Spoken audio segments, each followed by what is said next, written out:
ಎಲ್ಲರೂ ಕೂಡ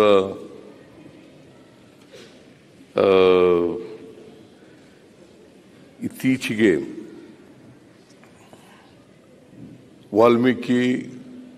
ಮಹರ್ಷಿ ವಾಲ್ಮೀಕಿ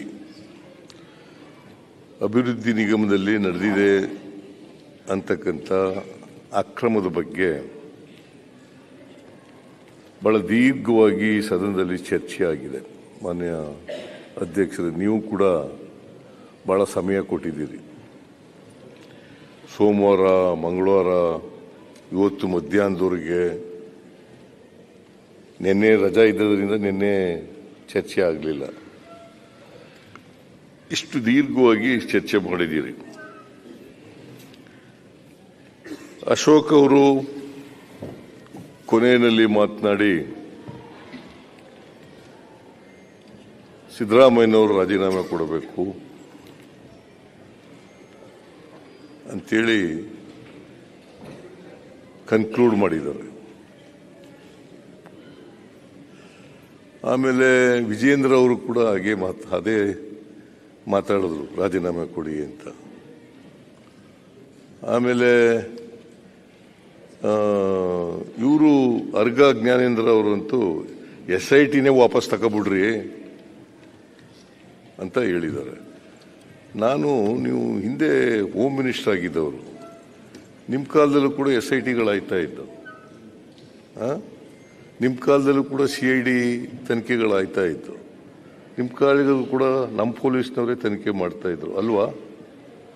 ಆಗ್ಲೂ ಇದೇ ತರ ಹೇಳ್ತಿದ್ರ ನೀವು? CBI ಕೊಟ್ಬಿಡೋಣ, SIT ಬೇಡ ಅಂತ. ಅಲ್ಲ, ಕೂತ್ಕೊಳ್ಳಿ, ಬೇಡ ಈಗ ನೋಡಿ, ಇಲ್ಲ ಕೂತ್ಕೊಳ್ಳಿ. I am not going to yield to anybody. Please ಕೂತ್ಕೊಳ್ಳಿ. ಅರ್ಗ ಜ್ಞಾನೇಂದ್ರ ಕೊಡ್ರಿ, ಕೂತ್ಕೊಳ್ಳಿ ಪ್ಲೀಸ್. ಅಪ್ಲಿಕೇಶನ್ ಅಲ್ಲಿ ಮಂತ್ರಿ ಹೆಸರು ಹೇಳಿದ್ದಾರೆ ಅವರೇ ಅಂತ. ಮಂತ್ರಿ ನೀವತ್ತಿಗೂ ಅರೆಸ್ಟ್ ಮಾಡಕ್ ಆಗ್ಲಿಲ್ಲ, ಅವರಿಗೆ ಇಡಿ ಬಂದು ಅರೆಸ್ಟ್ ಮಾಡ್ತಾರೆ. ಆಯ್ತು, ಈಗ ಪರ್ಮಿಷನ್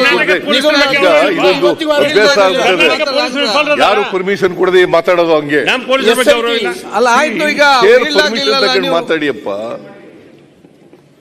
ಮಧ್ಯದಲ್ಲಿ ಎದ್ಬಿಡೋದು, ವಿರಾವೇಶದಿಂದ ಮಾತಾಡೋದು ಯಾವ ಅಭ್ಯಾಸನ ನನ್ನಂತೂ ಗೊತ್ತಿಲ್ಲ ನನಗೆ. ಹಾಗಾದ್ರೆ ಪ್ರಿಸೈಡ್ ಮಾಡೋದು ಯಾಕೆ ಅವರು?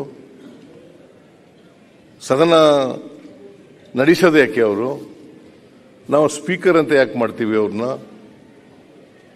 ನಿಯಮಾವಳಿಗಳ ರೀತಿಯ ಸದನನ ನಡೆಸಬೇಕು ಅನ್ನೋ ಕಾರಣಕ್ಕೋಸ್ಕರವಾಗಿ ಅವರನ್ನ ಸ್ಪೀಕರ್ ಆಗಿ ಮಾಡಿರ್ತಕ್ಕಂಥದ್ದು.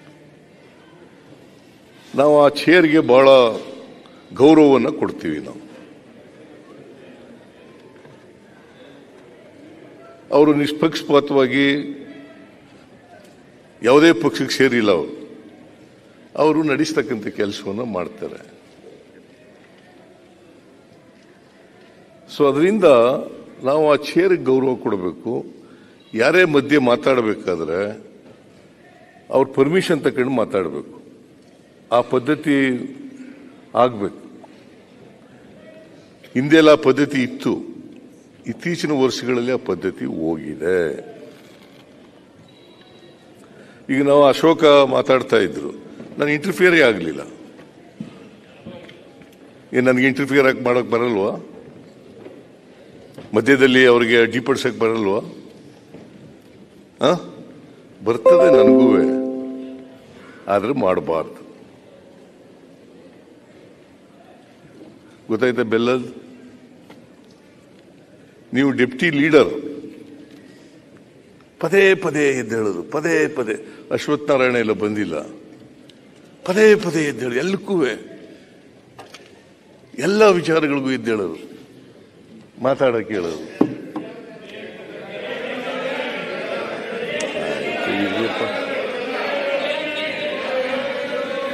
ಜಾಸ್ತಿ ಅವ್ರಿಗೂ ಹೇಳ್ತೀನಿ, ನಿಮಗೂ ಹೇಳ್ತೀನಿ, ಹಂಗೇಳಿ. ಇದು ಎಲ್ರಿಗೂ ಅಪ್ಲೈ ಕೇಳ್ರಿ. ಅವ್ರಿಗೂ ಹೇಳ್ತೀನಿ, ನಿಮ್ಗೂ ಹೇಳ್ತೀನಿ. ಮೊದಲಿಗೆ ಅವ್ರಿಗೆ ಹೇಳ್ರಿ, ಯಾರೇ ಆಗ್ಲಿ. ಬಹಳ ಅತ್ಯಂತ ಅವಶ್ಯಕವಾದಂಥ ಸಂದರ್ಭದಲ್ಲಿ ಮಧ್ಯದಲ್ಲಿ ಹೇಳ್ವಿ ಮಾಡೋದು. ಅದಕ್ಕೆ ನಾವು ನಿಯಮಾವಳಿಗಳಲ್ಲಿ ಅನೇಕ ವಿಚಾರಗಳಿಗೆ ಯಾವ್ಯಾವ ಸಂಬಂಧಪಟ್ಟಂತೆ ಮಾತಾಡಬೇಕು ಅಂತೆಲ್ಲ ಇಟ್ಕೊಂಡಿದ್ದೀವಿ. ನಾವೇ ತೀರ್ಮಾನ ಮಾಡಿರೋದು ಅಲ್ವಾ? ಸೊ ಅದರಿಂದ ನಾನು ಇವರಿಗೆ ಪಾಠ ಹೇಳಕ್ಕೆ ಹೋಗಲ್ಲ. ನೀವು ಅನೇಕ ಸಾರಿ ಹೇಳ್ತೀರಿ, ಪಾಪ